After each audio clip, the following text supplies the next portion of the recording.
Di sebuah hutan di Korea Utara ada banyak rahasia yang tidak diketahui. Bunga ungu ini konon bisa menghidupkan orang mati. Seekor rusa tidak sengaja makan bunga ungu ini. Kemudian rusa itu kejang-kejang dan pingsan.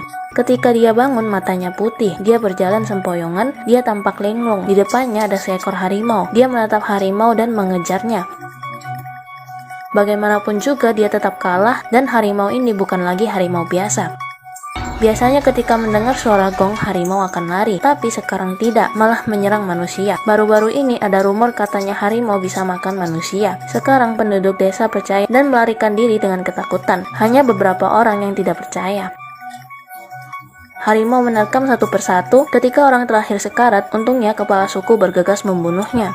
Ada 3 suku di daerah ini, suku Joseon yang mengeksplorasi penggalian ginseng, suku Pajewi, dan suku Jurchen yang statusnya paling rendah. Suku Pajewi diam-diam mengirim 15 orang menggali ginseng di gunung, tapi tidak ada yang selamat. Kemudian muncul rumor harimau makan manusia. Untuk mengetahui kebenaran, suku Pajewi mencari tahu lagi, tapi suku Joseon memfitnahnya, berkata suku Jurchen yang membunuhnya, dan menyuruh ayah Asin untuk menyebarkan rumor. Jika berhasil, maka keluarganya bisa masuk suku Joseon, dan ayah Asin setuju. Ternyata rumor itu terungkap. Suku Pajewi mengetahuinya, jadi ayah Asin menjadi korban. Bahkan sukunya juga terkena imbasnya. Malam itu terjadi pembantaian besar-besaran, tapi Asin untuk menyelamatkan ibunya yang sakit parah, dia mencari bunga ungu, dan dia berhasil melarikan diri. Melihat kejadian ini, Asin membenci suku Pajewi, jadi dia bergabung dengan suku Joseon untuk balas dendam.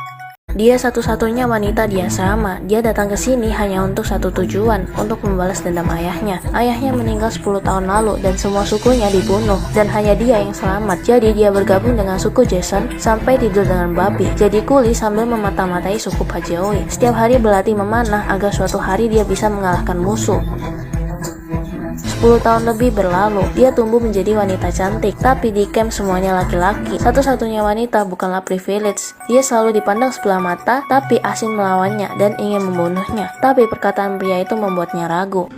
네가 조선군을 죽이고도 여기서 살아남을 수 있을 것 같아?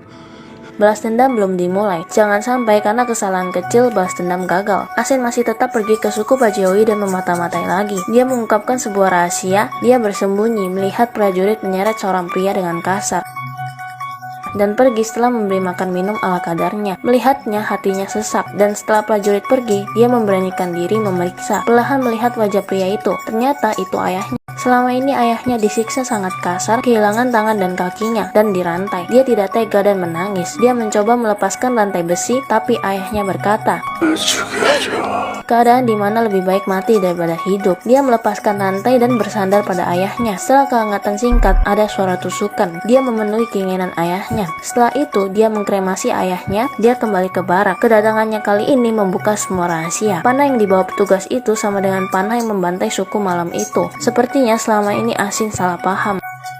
Untuk mengetahui kebenaran, dia membunuh penjaga dan menyelinap ke kamarnya, menemukan sebuah dokumen. Tertulis suku Pajewi dibunuh karena mencuri ginseng suku Joseon. Demi kedamaian kedua ras, suku Pajewi meminta ayah Asin menyebarkan rumor harimau memakan manusia. Tapi ketahuan, agar tidak menimbulkan perang, petugas memilih mengkhianati ayahnya, menyalahkan suku Jurchen. Ini alasan pembantaian suku Jurchen saat itu. Asin sangat marah dan balas dendam akan dimulai. Setelah 10 tahun, dia baru menemukan pelaku sebenarnya. Ternyata orang yang selama ini membantunya. Dia marah. Ketika prajurit berkunjung, dia membunuhnya. Tempat prajurit berbaring itu bunga ungu yang bisa menghidupkan orang mati. Tak lama, prajurit beneran hidup, tapi menjadi zombie. Dia akan menggigit orang.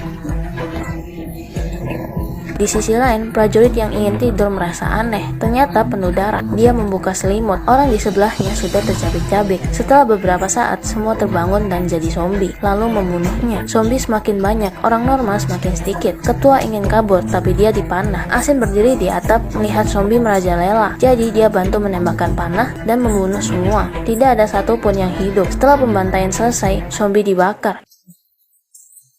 Kemudian mengambil prajurit ke sukunya. Meskipun orang di sukunya terbunuh, tapi Asin memberikan bunga ungu, mengikat dengan rantai besi dan memberi mereka makan, sehingga mereka masih hidup sebagai zombie.